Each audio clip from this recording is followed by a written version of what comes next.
Now, one of the first lessons we teach then is you don't trade stocks, you trade people.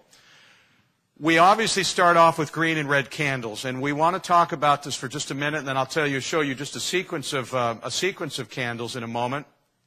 But in this case, we have a green candle, and you can see where it opened, you can see where it closed, you can see the low and the high.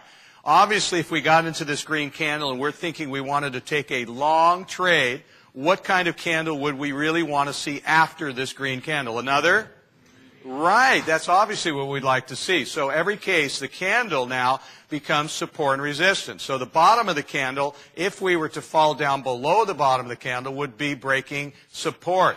If what we want to see is the next candle comes up above to break this area of resistance so that we can then move up to another bar, and the lower of the bar then becomes new support, and so forth and so on. So when we analyze each bar, we're actually learning what other people are thinking in the conviction of that particular move in the stock. This could be a 2-minute bar, a 5-minute bar, a 60-minute bar. This could be a weekly bar with 5 trading days in it. So I think you get the point that it doesn't make any difference what type of bar that is. What's important is that you understand support and resistance, and these become focal points. Now, when we begin to look at a sequence of bars as we have here, this is, of course, one of the pages we have in our courses that we teach from, and we start looking at a group of different bars. Now, we test our students because, see, we don't want to get you folks trapped into thinking about all the different terminology. Now, many of you have probably read a great number of Japanese candle books and the different patterns.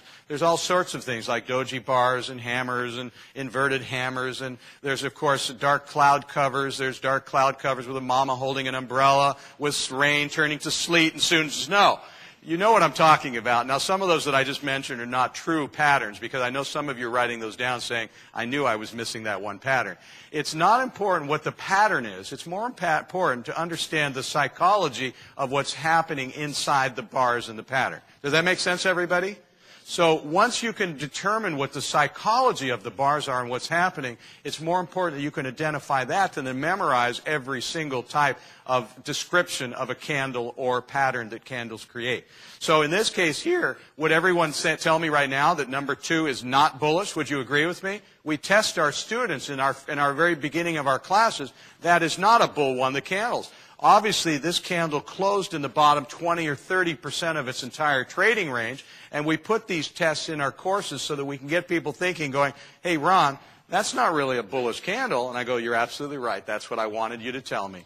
I wanted you to get the idea that the bears started selling this down and it closed in the bottom percentage. Just as much as the bulls didn't really win this conclusively, this is much more of a neutral candle. I won't go into the short side, but over here on the bottom left, would you folks here in the audience here in New York, of course, agree with me that number 2 and number 3, that is not the case? That no one did not win those? The bears won this candle and the bulls won this candle conclusively.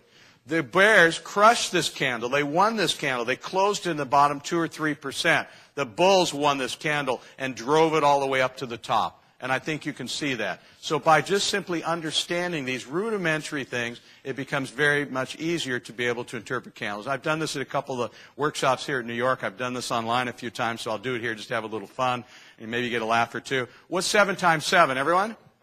Right. 8 times 8? Right, and louder, 12 times 12. Oh, with great glee, 12 times 12. What's 29 times 28? What? Nobody's got it. Okay. The point is that we went up in grade school with flashcards up to 12 times 12, and we got them very easily, right? And everyone would really enjoy it. 12 times 12 because that's the last one I had to learn.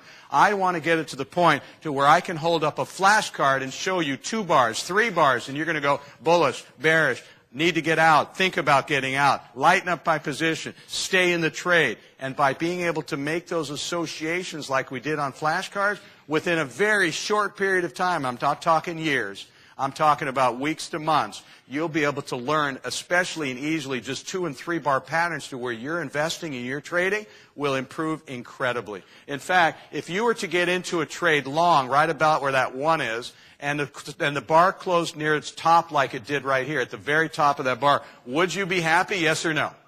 Sure you would. But what if the very next bar closed like this under the 1, and now you were slightly negative on the trade, and you see this topping tail here, and it closed in the bottom? Would you be at least somewhat worried, yes or no? Yes, you would. And you should have your finger on the trigger. You might consider maybe even reducing some of your position, because don't be trying to go on hope and prayer. Wishful thinking. Objectively, you can see what people are thinking in the bars. These bars, folks, are the cash register of the market. Warren Buffett or anyone could very well be in these bars. Would you agree with me? Yes or no on that? Anything that's happening at this moment in time when a bar is being formed is the cash register of the market. So let me ask you another question.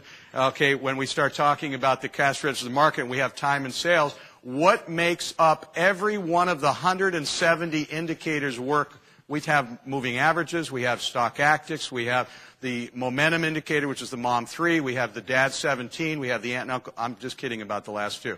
I know you're writing those down, also thinking I knew I missed a couple. What powers every single indicator of the 170 to make those lines form on your graphs? What?